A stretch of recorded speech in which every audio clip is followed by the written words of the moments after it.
Hi, welcome back. I am your host, as always, Mike from Greyworks. I'm the creator of Howling Hoods and Miss Manhattan.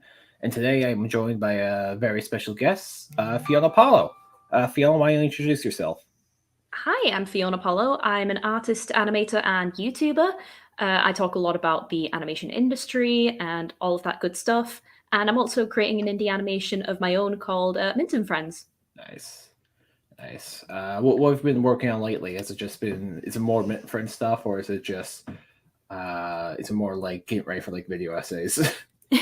A little bit of both. Last month, I took a bit of a break because I was in California for VidCon, which was very fun. Nice. Since then, I've taken it easy in July and basically been quietly working behind the scenes Hmm. to start up with videos again. I have quite the roster for August. I have about 5 videos planned. Whether I can Nice. do all five, we'll see. I might Yeah, need a break in yeah, between them. But yeah, yeah. that's what I've been working on so far. Yeah, I've always wanted to go to like I've only gone to one con so far in Chicago, and they're fun, but it's like it's very tiring, but also like it's a lot of money. it's It really is, but it's very worth it when you're there. Like, oh oh, yeah, yeah, yeah. Did you see any cool creators there? yeah, I actually got to meet Let Me Explain Studios. Oh yeah, nice. Yeah, Yeah, I managed to get into a meet and greet with her, and honestly, she was really lovely. She's so nice. She wore a really cool dress as well, and yeah, nice. that was a really pleasant experience. I Hmm. also hung around with the kind of commentary crowd, like the art commentary girls that I pal around with Nice. online. So that was Really. really good. You- like the what are those the plastics from the Heathers, like the meat? No, the Heathers from the Heathers.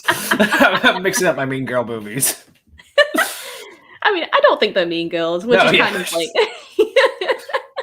we're definitely color coordinated like the mean girls, but you know, Nice. Yeah, it's always a fun thing to have. yeah. But yeah, yeah. Of course, you can always check out Fiona Paulo on like all her links will be in the bio and description below. And today we are talking about a very particular subject that has kind of gotten like it's got more attention from me and other people over the last few years. It's more of a recent thing. It is the rise of kind of a lack of romance in a lot of like mainstream animated movies and even shows now to a degree. Uh, where like back in the day, there would often be kind of a forced romance inserted in just to like either to maintain the status quo or kind of like to communicate like oh these characters they're not gay so It's like that Avril Lavigne song. He was a boy, she was a girl. Can I make it any more obvious? oh yeah.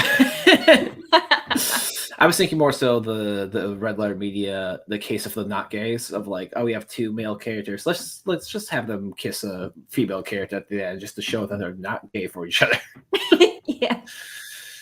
But yeah, but like and of course the big one like back in the day was like the one that everyone would like make comments of was the Disney animated movies because those movies would almost always have like a romance in it in some way shape or form and you know uh those did kind of like become under discussion like different kinds of like fire and stuff like that but also shows would have kind of like romances like forced inserted into it like and there's stuff like I'm not gonna lie. There were not great romances, such as like Avatar: The Last Airbender, which like it started Aang's like cringe flirting and stuff like that.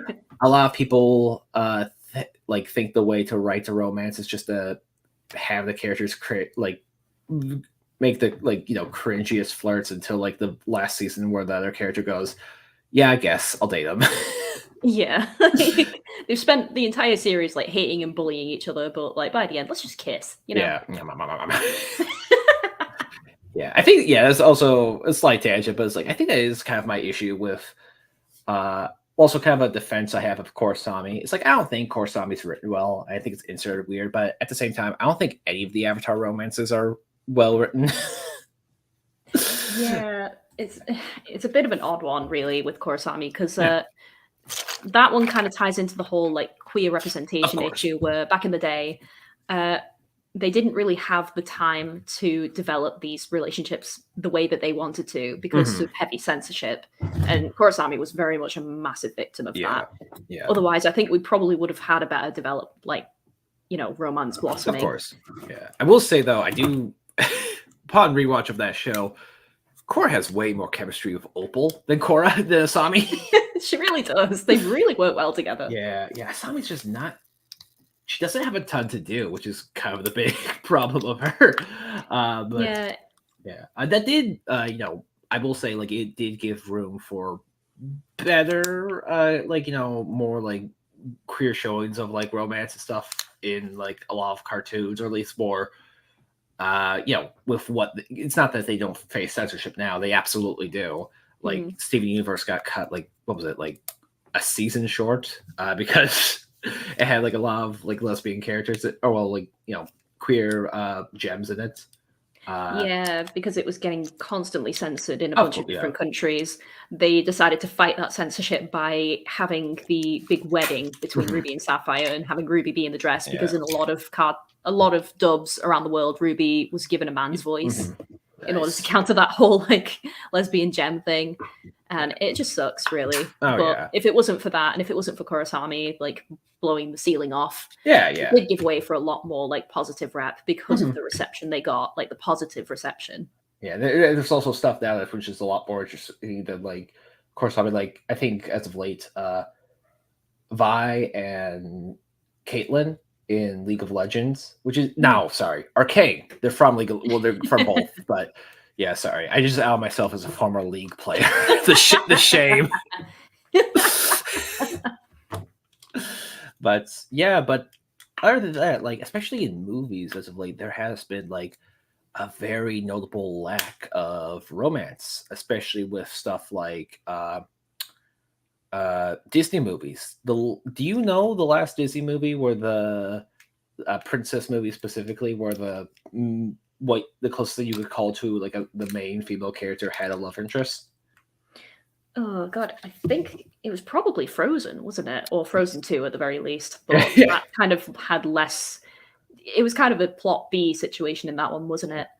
yeah, and yeah, you are correct. The last one where they had like a main relationship was Frozen. Even then, saying Mm. that, calling that a main relationship is like still kind of a like you have to play like pretty liberal with the definition, because it is like very secondary compared to the Yeah. relationship between Elsa and Anna. But that came out in 2013. Every movie since then has uh, the closest thing you've gotten to a main romance was two characters at the end who are side characters will end up dating, or like there'll be two older married characters in the background. And it was a very, I think we kind of hit like our big pass when Wish came out, and then people were like, "That's a fairly mediocre movie." But then people saw that the concept art was originally about it was about a love story between Starboy, who was going to be kind of like a Jack Frost looking kind of guy, Mm. and the main character Asha, who was like a sorceress in training, and there was also going to be a male and female villain. And Disney said, "No, we're not doing that. We're playing it safe. We're not going to have a love story in our 100-year anniversary." And everyone just said, "You are wrong." Yeah, like it would have been the perfect opportunity for it because Yeah. uh, Disney is a very strange one in the I think back in the day when they were kind of releasing a lot of Disney princess movies like The Little Mermaid, Beauty and the Beast, Sleeping Beauty, things like that. I believe the the catalyst for them kind of reevaluating like the romance in Disney movies was probably, oh god, I think it was likely The Little Mermaid that kind of started the conversation Mhm. with how much Ariel in the film kind of gave a lot up for the prince Mhm. in order to start, go on land and all of that stuff, get her happy ending. And since then, you kind of notice this shift between how the princesses and their respective love interests interacted. And it's so confusing because right after that was Beauty and the Beast, which arguably had probably, one of the best, I would say, Mhm. romantic chemistries between the two love interests of each other. Uh, and then after that, after that, it starts to get a little bit more muddled because I Mhm. think in the 90s, especially, we had this uptick of the desire to have strong, independent female role models who didn't rely on men to save them. Yeah. And I think a lot of that came from, like, TV shows like Buffy the Vampire Slayer and things like that. Uh, and I think we're seeing this exact sentiment, but dialed up to 100 to the Mhm. point where the message behind those portrayals is really just getting very tangled in what is essentially being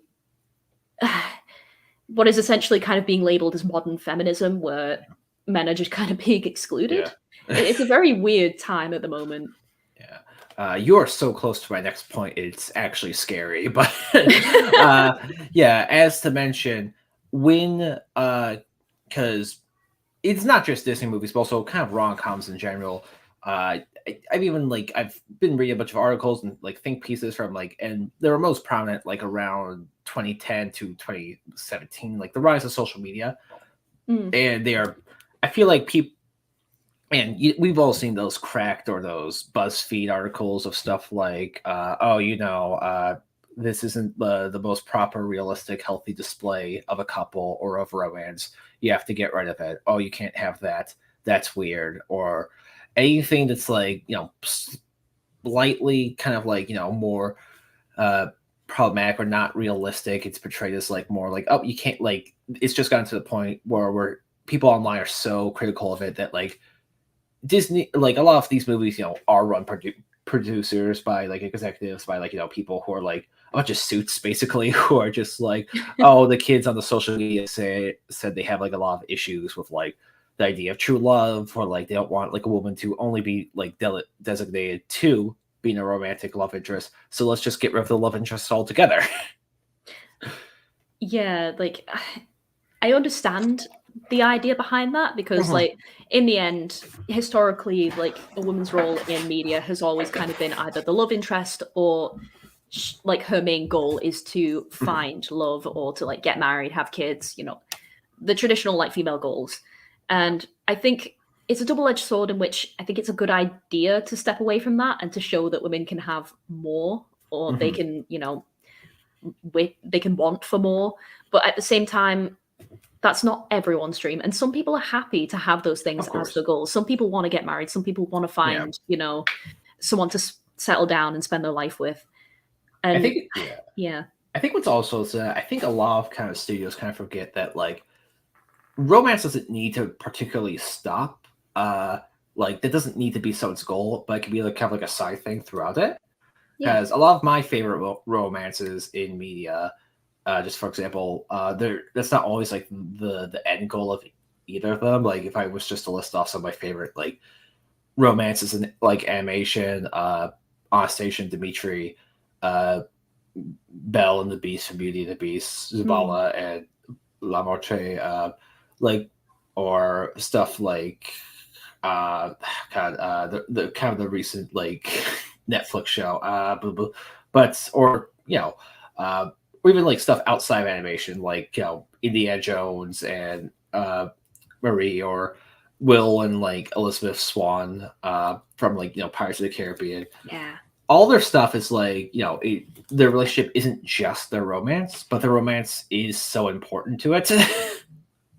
It really is. Yeah, I think a lot of the issues is that when it comes to romance, a lot of people assume it's going to be the forefront, even though it's kind of not so much. Like, Mhm. especially in stories where it's kind of in the background, and then all of a sudden this person happens to be in a relationship now, and it's like, whoa, what? How did that happen? There was no Yeah. lead up, even though there was. Oh It's yeah. yeah, it very much goes under the radar now, which is very strange. Hmm. Hmm. Yeah. I think the first time I kind of consciously noticed this kind of shift was, oh man, this had to be what so I just got to want to look it up when it came out. Probably 2015, when I was still more active on my old Tumblr, and one of the people I was following, they retweeted something because there was news of Moana coming out, and the news was it is announced that Moana will not have a love interest herself. Hmm. And it wasn't so much oh, this movie needs that, but it was just it was one of those things that I noticed, and it's this kind of the first time I took social cue from myself. Okay, it's kind of weird that it's almost more The lack of romance kind of seems almost as much of a as a talking and grabbing point as a romance, if that makes sense. Like, Hmm. oh, we got these two couples together, all stuff, but like here's like, oh, our characters aren't going to date or like be romantically involved with anyone. So it's like that. It almost kind of feels like it's almost like a marketing strategy to a degree, like a safe way to get people to like come and like watch their stuff. Yeah, like I feel like it has a lot to do with how people don't really want to impart unrealistic ideals of dating onto kids nowadays, Especially especially the with fairy Disney. tale. Yeah, like, I feel like people are very worried about the current dating culture being the way that it is Mhm. and giving children unrealistic expectations of what to Oh, look for in a partner. And it's like, I don't know about that because like these kinds of romances where the characters do have really good chemistry and they do like mhm. actually like each other, that does still happen. It's Yeah. just a little bit more difficult to find nowadays because I think people are just, thanks to social media, a bit more introverted. It just Yeah. takes a bit more effort. Mhm. Mhm. Well, as you mentioned that with social media, this is kind of another talking point of both like it's kind of the culmination of a lot of stuff, but stuff like social media and COVID-19. Uh, Younger people like Gen X and well, I suppose kind of like around our generation because we are kind of like the same age. Mm, They are, it is becoming tougher for people to meet other people online with stuff like the pandemic. It caused like social distancing, but also stuff like rent has just gone up in a lot of countries, and mm, and like with how prominent like stuff like dating apps and social media has become, it is also just harder to meet people online. I mean, in real life to like date them. And I yeah. do wonder how much this might have like influenced some of the creators and stuff like that. Because I don't want to like psychologically analyze any of these people or anything like that, but like I do kind of wonder if like the people who are like a bit older than me who are also like making these movies who are like more so like 32 or like 30, if kind of their motivation is just like, well, I've kind of had a tough time seeing some people, but also when I was younger there was like a bunch of forced in romances with stuff like Avatar or some like I don't know some Disney movies they didn't like, so they just go the route of like we're going to ignore it altogether.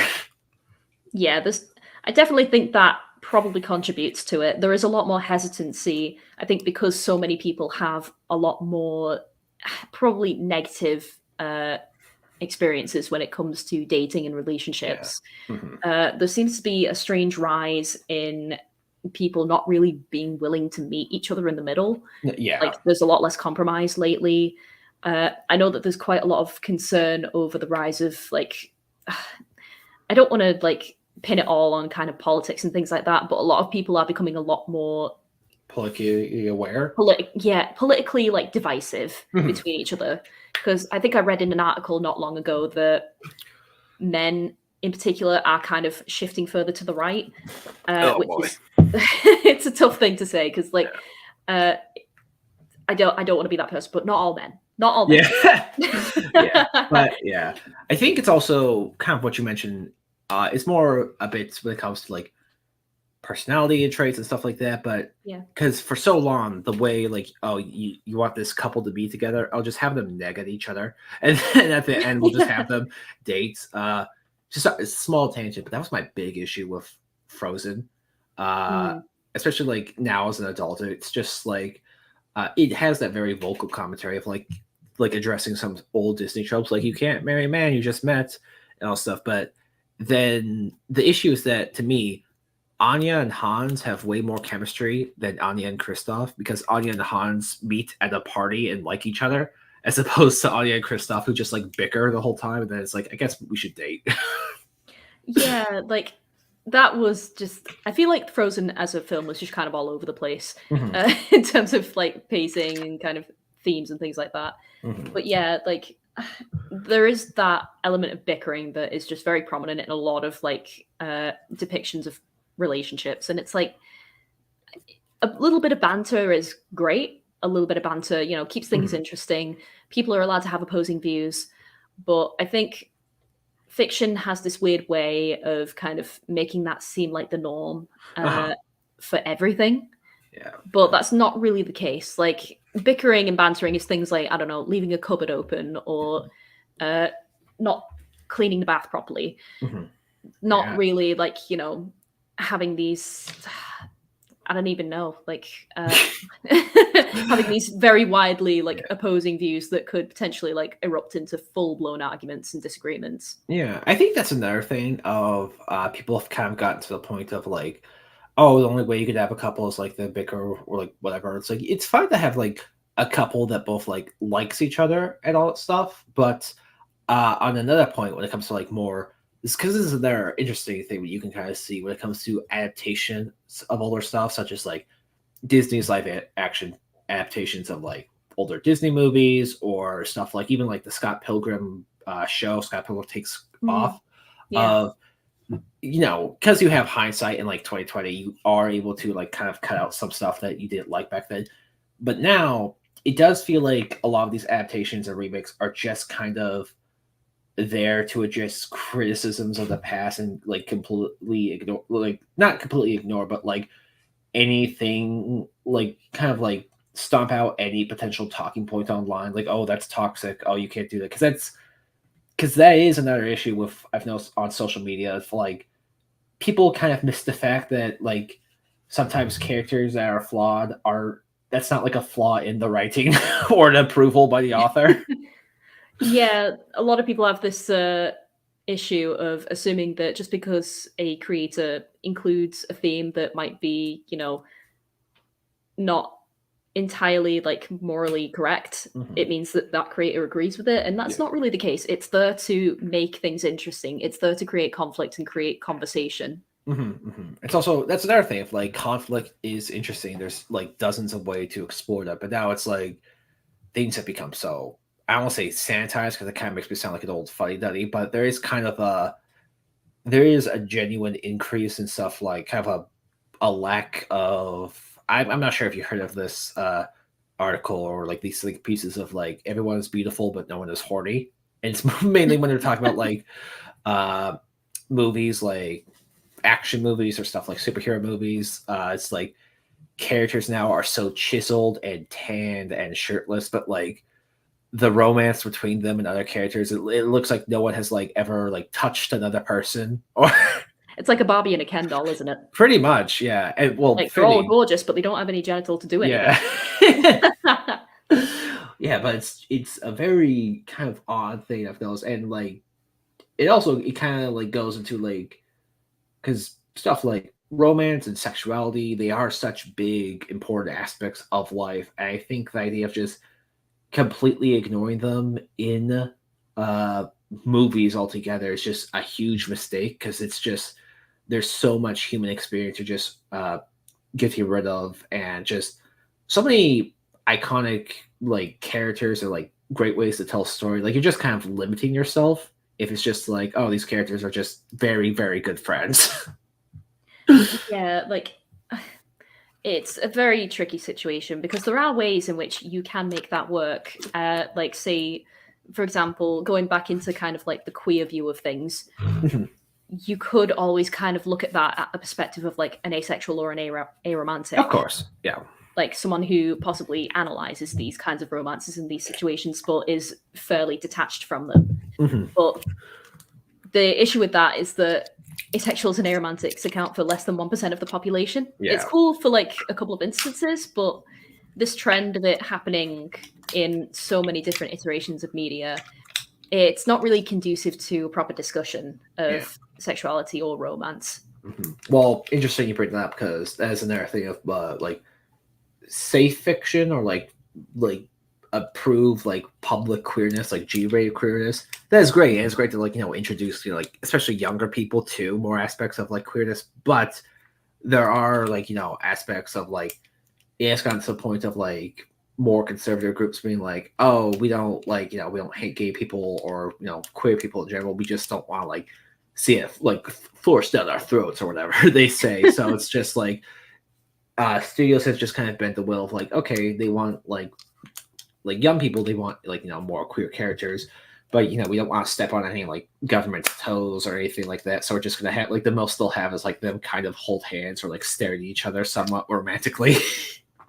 Yeah, like it's it's that kind of situation, but at the same time, I think they're also trying to avoid any public like backlash of general audiences being like, why are you prioritizing certain relationships over the others? Yeah. Why are these ones getting sidelined? Mhm. And I think sometimes there is also that accusation of queer Yeah. baiting, which, I'm I think a there is little, a truth yeah, to it, but I don't think it's. I think it's one of those things people that when people use that term, they don't like.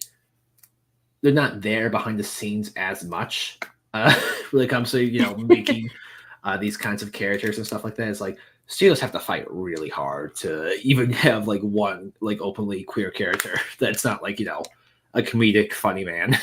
yeah, literally, like it's so difficult to get LGBT characters like through the censors, especially Mhm. back in the day. It's Oh become yeah. a little bit easier now because it's been proven that it can be successful. But Yeah, yeah, there definitely. needs to be certain parameters around it, and I think as a result, uh, studios and executives and showrunners and all of that, they've Mhm. decided instead of trying to push a boundary with certain LGBT characters, they're going to bring down the romance of all Oh yeah. characters overall.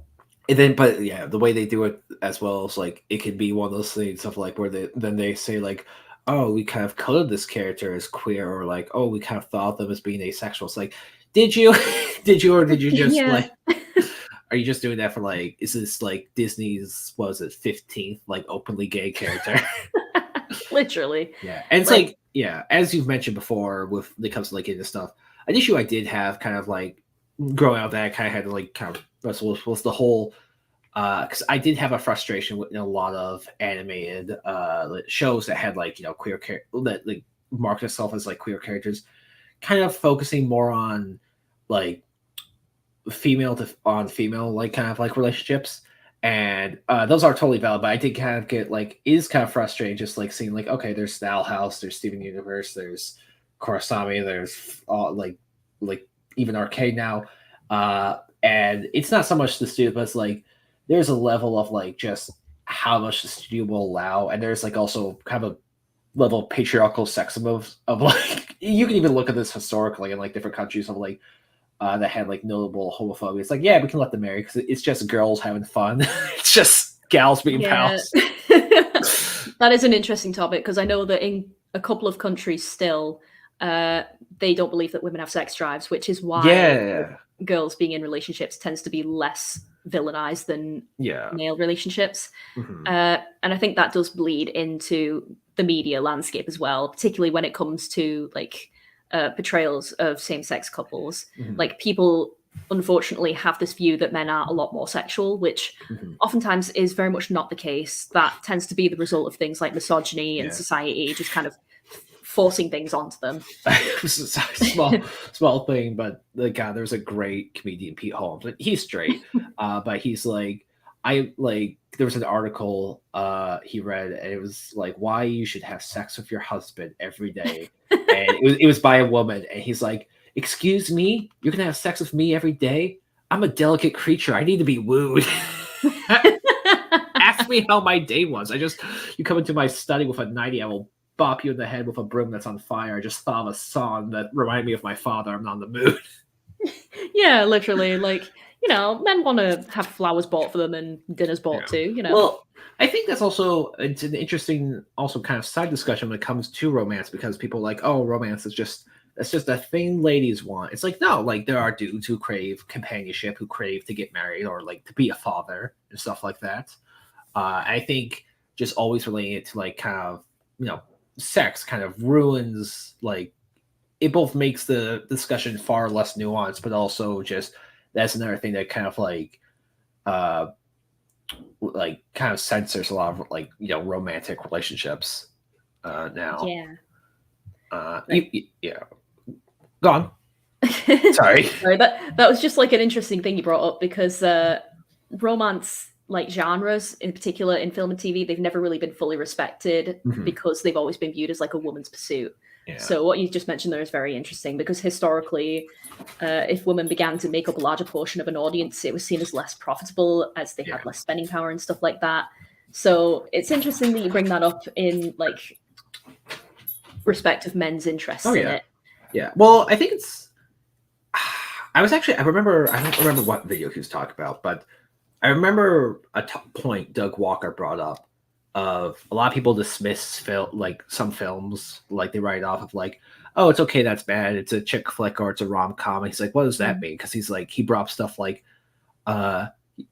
Princess Bride, that's a rom-com, it's still like amazing.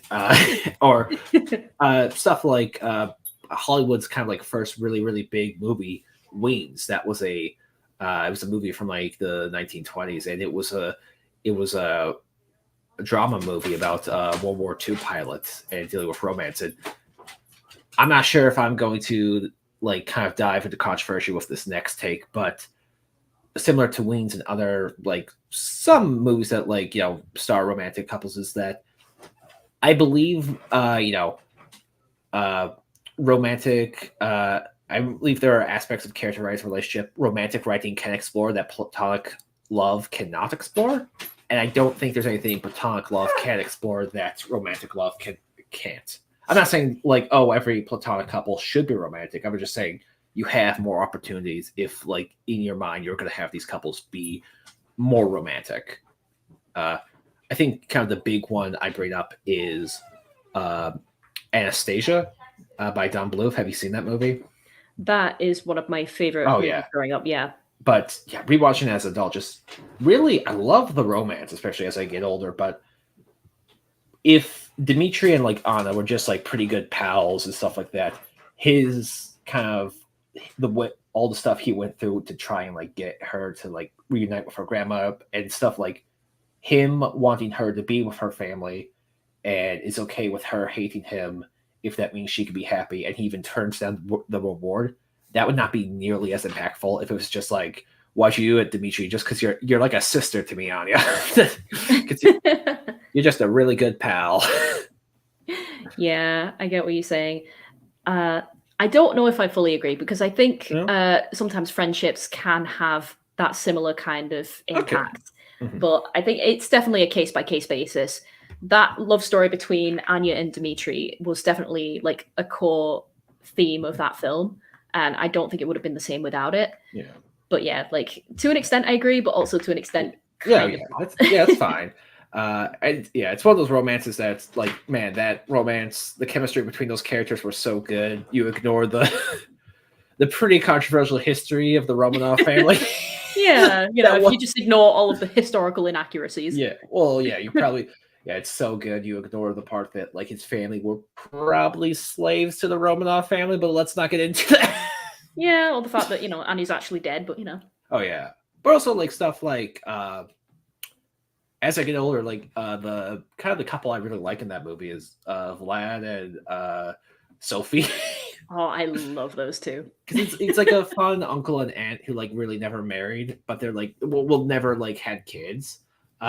But yeah, and it's just like that lighthearted, like happy, like flirty stage. Yeah, it's like Kelsey Grammer and what was her name? Oh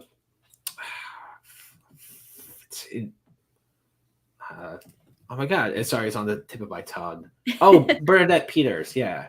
Just them kind of making like funny, like flirty noises towards each other the whole time. But yeah, that's other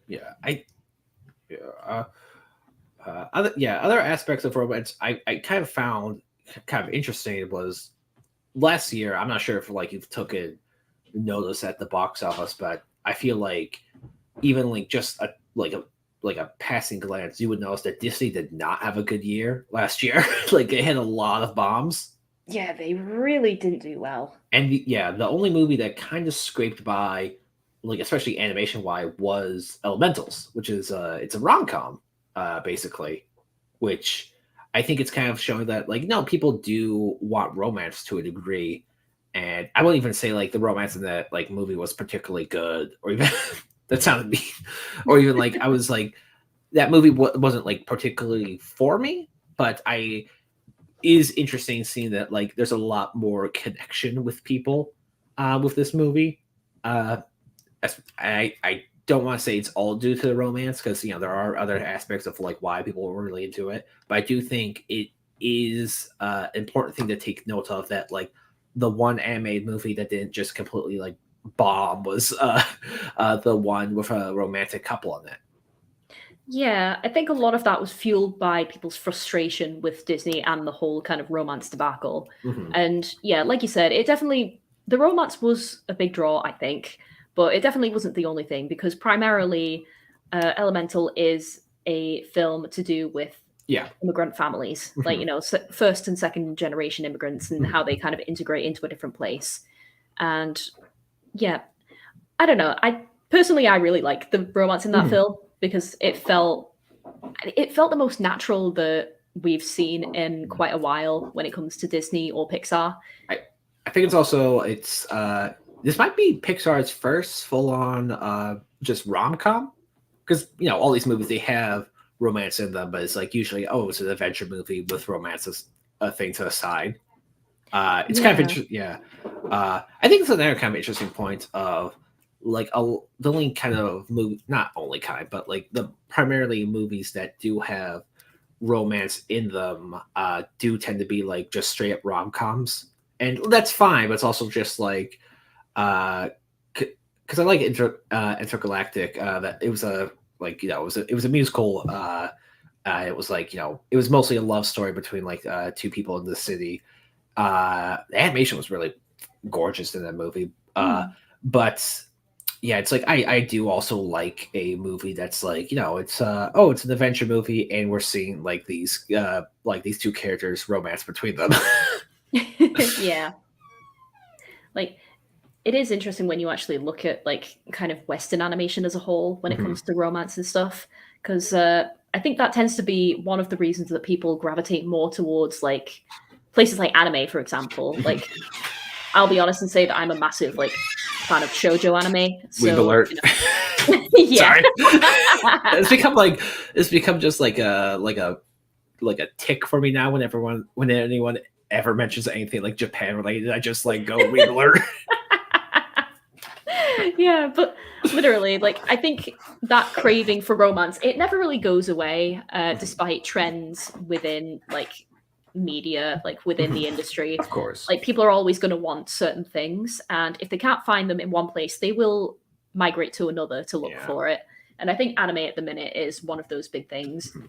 Yeah. I think it's a that's another interesting thing because Japan has its own like whole like issue when it comes to like young people dating less and less, even Yeah. more so than the West. But yeah, and speaking of romance, kind of Japan, my favorite kind of one of my favorite stories in general is One Piece, and that is none of the main crew are like romantically involved with each other, but it's Mm, a romantic story because it is like the creator of it has mentioned before, like it's a man's romance, like it's about the love and adventure, and like it's yeah. very romantic in the classical sense. I think that's also kind of been lost of late with stuff like I don't want to be that guy. It's like the only stuff I can mention is like when it comes to self awareness is like the MCU or like stuff like Rick and Morty. But I do think we've kind of become so aware of like the classic tropes and the cliches to a degree that whenever you bring them up, it's like, oh, you have to be self aware. You have to have commentary on it. You have to like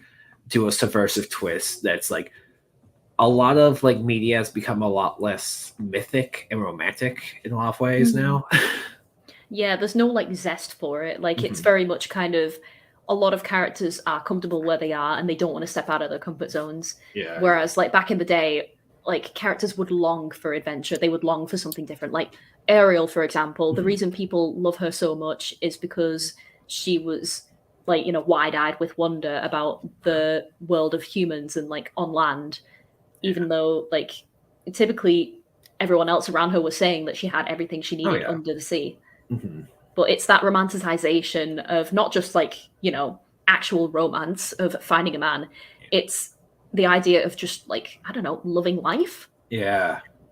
I think it's another thing of like especially love like the way of course, like of course, like directors or writers who are behind the stuff. I'm not like saying like they don't love it or all this stuff, but I do feel like now we've gotten to a level where things are studios are a lot more hands on now when it comes to like producing their stuff, where it's a lot more calculated in a lot of degrees. Yeah, it's a lot more formulaic. Yeah, yeah. It's also like because we are at a level where it's like it's good that we're also getting more diverse characters of like different genders, different skin colors, and even like some like trans characters now and more popular media.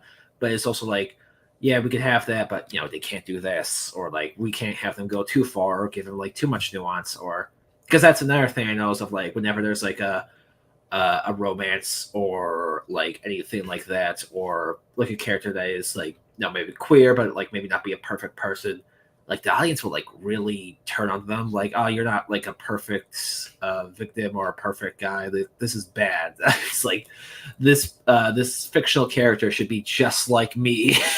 Yeah, like yeah, that is definitely an issue. Like people a lot more recently now want characters that appeal specifically to their own sensibilities, and failure to do that is just like an immediate switch off. I And remember, yeah, that can be a bit frustrating. yeah, I remember that happened with oh God, what was it? Oh yeah, that's blah, blah, blah, Has Been Hotel with Angel Dust because they have Angel be a victim of like abuse and stuff like that under his pimp, and it's a thing with like male sex workers too. But like he acts very like he is very like mean and kind of boisterous and like not a great guy. People are like, how dare you like. How dare you be okay with his behavior? How dare you say victims are like this? It's like, well, it's not like a thing for victims. It's just like this guy. Yeah, and not only that, like, not every victim is going to act the same. No, Like of some of course. them will act like that as a defense mechanism. Yeah, yeah. I've kind of gotten to. I have kind of like a level now where if people are like, well, they should be like this. It's kind of like people kind of ignore what the writer's intent is. Like, oh, I don't like actually want like an artist's vision or whatever. It's just like I just want like stuff character. It's like the people who are like on Book Talk who are like who go. It's like I want enemies to lovers. I want this genre. It's like they pick it out. So it's just like okay, but you're not gonna get any like any surprise or anything. And then when you go see something that's like its own thing, it's like, well, it should be like this. It's like Yeah, it's like those people who like try to predict a film and then they get mad when it doesn't go the way they want, and they I just want automatically say that it's a bad film. I wanted tacos, but I went to a burger place and they didn't have burgers, but they didn't have tacos, but they had all the stuff to make tacos. 0 out of 10. It's like, well, this isn't for you. Oh, honestly. Yeah, it's definitely a kind of a more of a thing when it comes to like. I think that is another reason why they just kind of like not get rid of, but like make romance kind of like the least priority when it comes to like a lot of movies now, and a lot of even like TV shows now to a degree, because movies is just like we like if we just don't have it, no one will really like make a comment on anything. So Oh, there was one thing that my partner brought up as I was getting ready to kind of like join the call. They did mention, and I wanted to run this by you because I'm actually quite curious about it. Do you think shipping has any kind of impact on how willing shows are to commit to character relationships? I think Because, yes, to a degree. yeah, I think depending on which relationships resonate with audiences and which ones are deemed the most popular in canon or in fandom, that will heavily dictate how people react to the source. And yeah, I think it can either go in a really good way and it will get a lot of publicity, or it can end up having a lot of real life consequences. Like, for example, in Heartstopper, Kit Connor, the person who plays, oh god, I can't remember his name, but it's the rugby player kid. He was forced to come out because in real life he was dating a girl. Yeah, I heard about that. Yeah. Yeah, I get shipping culture has definitely like impacted this to a degree. And again, I do have sympathy for writers and creators who are like, I don't want to do this, or I don't want like, like who also just kind of like they see stuff online and like especially with like how especially like creators who are now more known for like kind of their online stuff to a degree, like Mm. indie animators, or like I remember the person of like Monkey Wrench or Digital Circus, who are just like, yeah, we're not going to have romance in our shows. And I do like, it is just because that's not their focus, but at the same time, they're also just like really not interested in like that fandom divide, stuff like that. Which is completely fair enough. Yeah, Like, oh yeah, of people course. aren't. It shouldn't be like compulsory to include certain things just because it's what an audience might want. Yeah. That I kind don't of goes like it. against the whole value Change of it. creators doing what they want. Yeah. Internet has kind of like a definitely level of like weird entitlement with people online. It's like, well, I made this one video essay, so you have to do what I say. Yeah. Oh god, the So amount of times I've heard that in comments, like, oh, this is what Fiona Paula says, so this is the only thing she thinks. No. no, No. no, totally. have have freedom of thought, please. Yeah. It's like it's perfectly okay to like watch someone and like their stuff and also disagree with them, because it's always Yeah. like, oh, that's an interesting point raised, but I don't fully agree with that. But it's just like the things of like people online who are just like, it's. I remember I was actually talking to Man of 1,000 Thoughts about, because we were trying to talk about kind of like the fandom reception of like the whole Hello Boss thing. And it's like, it's kind of got to a level where it's like, well, whose side are you on? Which side do you choose? It's just like, no one, just. Dude, I'm just sitting here with my popcorn. I don't Yeah, totally.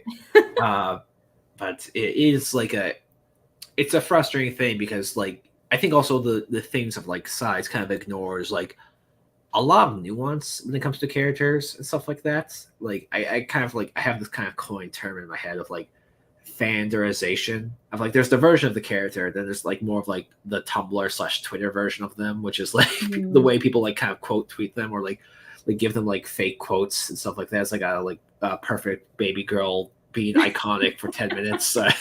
Yeah. Sorry, my boomer just came out. Just damn kids.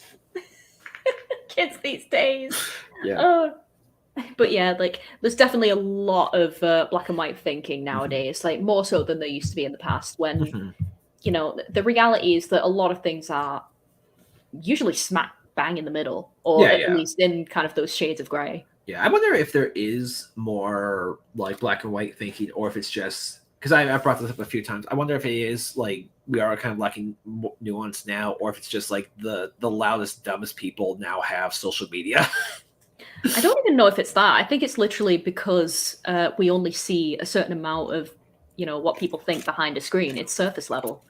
Like on Twitter, for example, you only have a certain amount of characters to put your thoughts down. Yeah. So you kind of need to make things a bit black and white in order to get it down at all, really. Yeah, of course. That's definitely another frustrating thing. It's like it's also a way to make things kind of more popular with like, it's kind of an issue I've had with like some people online, like certain kind of like videos who are like, they do kind of for almost like meme sake to a degree, they kind of like make the presentation a lot more in like say some comedy, kind of like purposefully misrepresent like what's going on in the media. Yeah, like rage bait.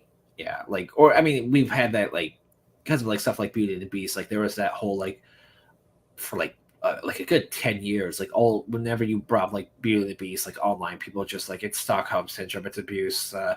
Beast captures her, but it's like people forget like Belle was the one who like offered to be in the castle. Yeah, like, you know, she did actually like have the option to leave her dad there. She's just a good person and chose not to.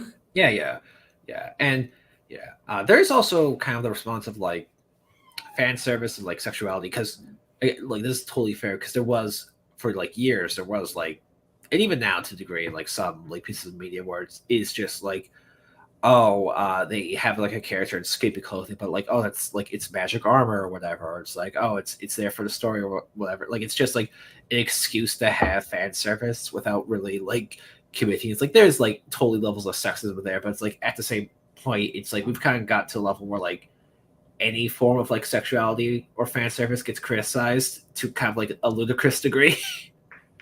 Yeah, and like I kind of get it to an extent, because like there was a big epidemic of fan service, especially in anime, like a couple of years ago, Oh. and I think I don't think it's necessarily gone down. If anything, I think in certain spaces it has got worse.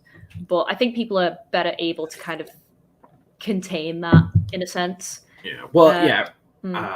I remember the thing about, because there was another video game. I don't remember. It was like it had a controversy because it was just like, oh, this character's like super dressed up, super skimpy, and then they were like all comparing her to Bayonetta and stuff like that. But it's like the kind of difference there is that like Bayonetta is like, that's also kind of like representative of camp, and it's also another interesting thing because I've talked to a handful of like drag stars and even like trans women who are very very into Bayonetta. It's like we Yeah. love that. So I think it the feels, difference with Bayonetta is that she's in control of it. Like, oh yeah, that's she my main knows point. that she's like this, and that's the whole point. Whereas I think a lot of people's issue is that it's very sexualization. It tends to be passive, and that's when people become uncomfortable. Oh yeah, totally. That was that's another thing I have like with stuff like, I don't know, like Fairy Tale. That was my big issue of like, oh yeah, that character's just gonna be tortured for an hour and end up in like weird poses. So like it's like you're not like actually there for this. It's not like who's that guy, the one internet guy who made like, he's a voice actor now, ProZD, who made like actually it's there to show the her strength and like her mother figure is. It's like I'm more okay if it's just more one of those things of like, no, it's fine to have, just displays of sexuality, but also like don't make it like, creepy or anything. Yeah. And yeah, it's just, yeah. And if you want to see this, like there's another level of like horniness is kind of left like the mainstream to a degree, like especially with like adventure movies or like action movies. Like if you compare like superhero movies like now, like the big MCU stuff, to like ones from like the 20 to even like 30 years ago, it's like there's definitely a big dip in them. Like I do wonder if it's also just like it's kind of at the level of like such intense what's the best word to call it, of like men's like weird diets now, like HGHs and stuff like that, where it's just like body expectations are just so insane that it's like, yeah, there's no time for romance. We just gotta look this way. It's like you're not dressed. You don't want to look to have a fun time or to feel good. You just look to like impress other dudes, basically. Yeah, like that's definitely a big thing in comics, isn't it? Oh yeah, totally. There was a huge kind of like thing. Because I remember I just opened up like a new 52 thing. It was like every dude in the Justice League looks like the exact same like 6'5" dude with just 0% body fat and super like thin jawbones. It's like this looks kind of scary. Yeah, like they're in a bodybuilder competition, and it's like, Jesus Christ, where are your organs? Like, never mind women, where are your organs? Yeah. Yeah, I mean, another kind of like bright spot of like that I didn't really expect to get as popular as it was have you heard of the My Adventures with Superman? Oh yeah. Yeah, lots of like really cool different designs that you don't really see in superhero movies, superhero shows. As of like, because usually it's just kind of like stock stuff, but it's like there's like bigger, more like masculine women. There's like like women like Lois Lane who are like smaller, but there's also men who like have like different kind of body builds. Because back then it was just like kind of like this female character has super strength, but it's like 90 pounds, like soaking wet. And yeah.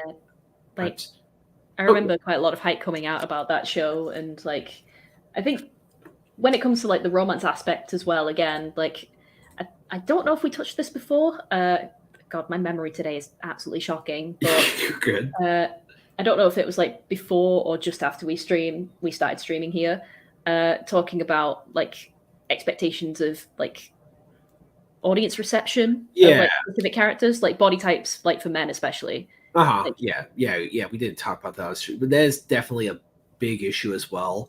Of just like I remember because of the article by Russell something.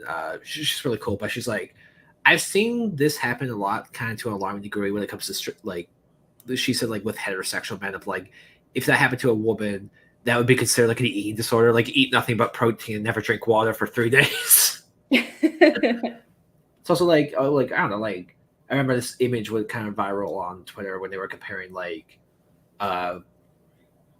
like Wesley Snipes or like Hugh Jackman like the early 2000s to like Hugh Jackman now or like Chris Hemsworth now, where it's just like Jesus, I can see the veins like going down like all the way down your abs. Like that looks scary. Yeah, and the thing is, that's not even like a thing that women are looking for. No, like, a lot of the time. If you actually look, I remember seeing this ages and ages ago. Someone comparing Hugh Jackman on a magazine that is primarily read by men versus Cosmopolitan, and like in the men's magazine, he is dressed in his Wolverine outfit. He's got all his muscles, all the veins, all the bells and whistles that we're used to. But then in the Cosmopolitan, he's wearing like the most non-offensive turtleneck. Nice. And he's just stood there, hand on his hip, smiling. And it just makes you think about like what those kind of portrayals are actually trying to like achieve. Yeah. I think a lot of the time it's a power fantasy. Oh yeah, and like that's fine too. And like there are some men who are into that, but it's also like a thing of like, if you're kind of doing this to like have appeal to other people, are you even happy, or like are you not having fun to a degree? I remember when sorry, a small thing, but like that's one of the new Spider-Man movies had Alpha Milena come back, and there was like a lot of like women specifically kind of making like thirst traps about him, like where's his like why is he wearing clothes, his shirt should be off, stuff like that. It's like, no, yeah, women are more like they're you can't, not all of them are into like the exact same thing. Some of them like guys who have like a different like body variety and stuff like that, or even like my favorite like kind of adventure movies that like that probably couldn't get made today because they're too sexy, like the Antonio Banderas like Zorro movie, or like the Harrison Ford Indiana Jones movie. It's like they look really good, but it's like you don't see like, oh, we need like 8-packs, we need to look like we have like 0% body fat on us. It's more like, no, they look like they're like they look strong, and like, but it also looks like they can like they've had water recently. Yeah, it looks like they're actually looking after themselves. Like, it is very much a concern, like this whole focus to do with like manufacturing attraction through like aesthetics. I think it is definitely an issue, more so in recent years, because back in the day, like I remember seeing a photo of like Marilyn Monroe and her husband, and like he didn't have a 6-pack, and Marilyn Monroe has famously not always catered to like the bone thin like beauty standards of Hollywood. Yeah. There was also, oh God, I remember there's the whole era of like in like the late 90s to like approaching early 2000s. That was also like the Paris Hilton era of like rail thin, and in one of those Batman movies, the woman who played Batgirl, that people were like, Batgirl, more like fat girl, but it's like she's like 105 pounds, like yeah, like back the 90s especially was ridiculous. Oh that. yeah, It was insane. Alyssa Silverstone. It's like, yeah, and even that, like, yeah, of course, she looks really good, but it's like kind of a level of just insane body standards to a lot of stuff, and it's like I kind of feel like kind of a similar thing with romance to a degree of people are like, well, we have to prepare, we have to get ready, we have to like be 100% perfect, where it's just like it's fine to have kind of like a messy, sloppy relationship or something you improve on, like, oh, this thing happens in this because that's another thing where it's like, oh, this couple had like this one like issue in this movie, that means they're a toxic couple, that means they're like foul or whatever. Like it means they actually hate each other and they're approving abuse.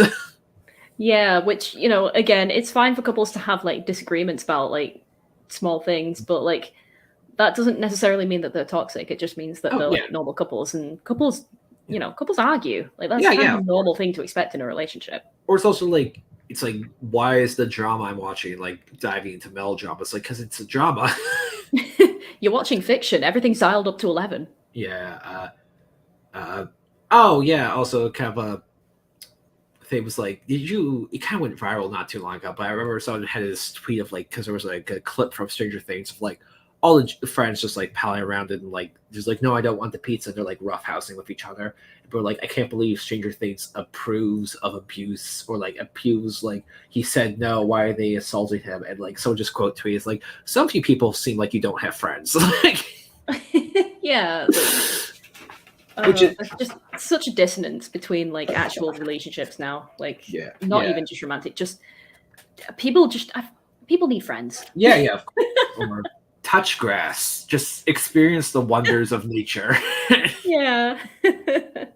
But yeah, it's another thing of like I feel like if we become so socially aware as like people online, that's like, and that's a good thing. It's good to like analyze art and like analyze all the stuff. Like I'm always there for like I always want to hear everyone's opinion on whatever, but it's like to a degree you do have to like step back and like you have to see what this art is for like what's like trying to do instead of like trying to put your own like headcanon on it.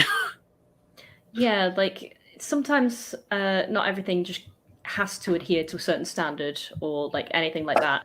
Sometimes things can just be left as they are, and that in itself can open up a discussion on its own. Yeah, it's always something to talk about more like in the future. And with I do think, well, like kind of strongly hope that like because I do like romance in movies and stuff like that. I do like movies where the actors are on the set together instead of just having two famous actors like film film their romance scenes like on different days. Like what was that movie, Ghostless, with Chris Hemsworth, where it's just Mm. the like least like the least romantic rom-com movie ever. Like just it just looks like everyone was there like on a different day. They were just like photoshopped it together. But I do think kind of stuff like uh in a way I kind of think we'll kind of get like a not like a second era of my like Frozen era stuff, but like I do think Disney is going to have kind of have like a pullback as of late if it still wants to be more, if it still wants the same notoriety it had in the past. Of like now you like with stuff like how much the Wish fandom, if you can really call it the Wish fandom, more like the Wish concept art fandom has like taken off, just to like an insane degree. That's like Disney and like other bigger, media and stuff like that will allow more, like artists to have their vision as well. Because that's another important thing. If like people are forgetting, like a lot of this is like, oh yeah, the creators wanted romance, but like the executives said no. It's like what matters is like the artist doesn't. You're not really seeing the artist's vision. You're seeing like a very calculated like boardroom meeting, like.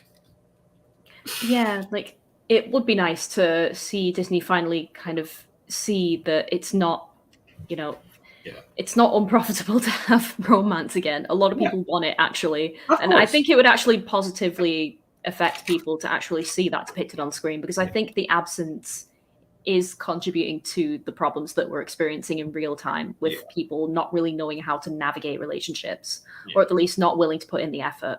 Yeah, it's also like people are like, well, Disney could have explored maybe unrealistic expectations of romance. It's like, okay, well, if romance in the future doesn't do that, well, if it's just like, well, if it's just like, oh, this is just like, oh, we don't want romance because it can lead to problematic aspects. Well, maybe like have it just be like a healthy romance or something. I don't know. Yeah, like honestly, like Elemental did a good job of like portraying like a positive romance that isn't like ridiculous as far as expectations go. Like if they can replicate something like that, I feel like that would be good. Yeah. It's also like every now and then it's fun to indulge in like a fantasy because that's what like the way I kind of like phrase a lot of these like romantic movies. That, like you're seeing like an edited version of someone's life, so it's like, hey, you're not going to see like every in between moment. You are going to see the big moments and stuff like that. But it's like if you also want like a small in between moment, that's fine, but just don't like I don't know, don't expect every. It does kind of feel like some people are just like waiting for the movie to just pause so you can like look to the camera and say, this is our lesson. This is like what we're avoiding. Yeah, like, and I get like the overall thing is that we're mostly talking about animated media here. Animation is allowed to be over the top. Like, Of course. I kind of miss like over the top kind of couples who are just, I don't know, obsessed with each other to like stupid degrees or like things like that. Couples that are just funny. Like it's nice to see couples that love each other. Yeah, like Scarlet Overkill, for example, and her husband in Despicable Me, like or the Minions movie, sorry, like I'm sorry, but those two are hilarious. Yeah. And like it's very clear that they love each other despite being like, crazy villains and Oh yeah, stuff. yeah. Or even they don't even need to be like always on this like the whole Zibala La Morte thing from Book of Life. I love that because it's like Yeah. it's such a fun, interesting dynamic, especially between gods. Yeah, like they're just a fun-loving couple who like making bets with each other. Yeah. Like more of that. That would be so good. I remember someone brought up the one shot, but it's like when she's like basically in hell, like she calls Zubala because she finds out she treated, and she's very angry. When he comes down, he has like 2 glasses of wine in his hand and like a bottle of wine in his other hand. Like, yes, my love. Like, that's a very fun thing. Yeah, but yeah. Anyway, before we ever head out, I just want to share one thing to kind of prove my point about the whole Wish thing. This is what happens when you look up Wish and Star. This Wish and Star, it's a fan-made thing. Wish and Star, fan-made thing. Disney Star becomes human. I don't think I've ever really seen a fan reception like this. Like, of course, there's always been like remakes and stuff, or like fan stuff, like, hey, I prefer this, or like fan criticisms. But like, I don't think I've seen one where it's just like, I think maybe universally agreed of like, oh, it should have been this. Yeah, like there are very few, like I can only think of like maybe 1 or 2 other examples of this where the concept of what could have been is more popular than the actual result. Yeah. I think the only other example of this is probably like Miraculous Ladybug. Maybe, yeah, that too. But yeah, like even then, it's just like I don't think I've seen like people make.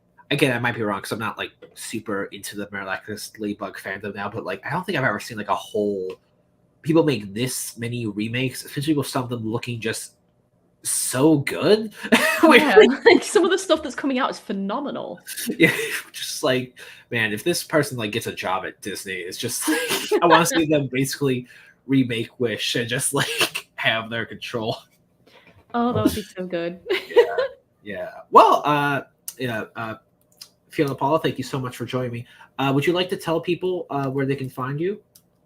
Yeah, of course. So obviously I'm available on YouTube.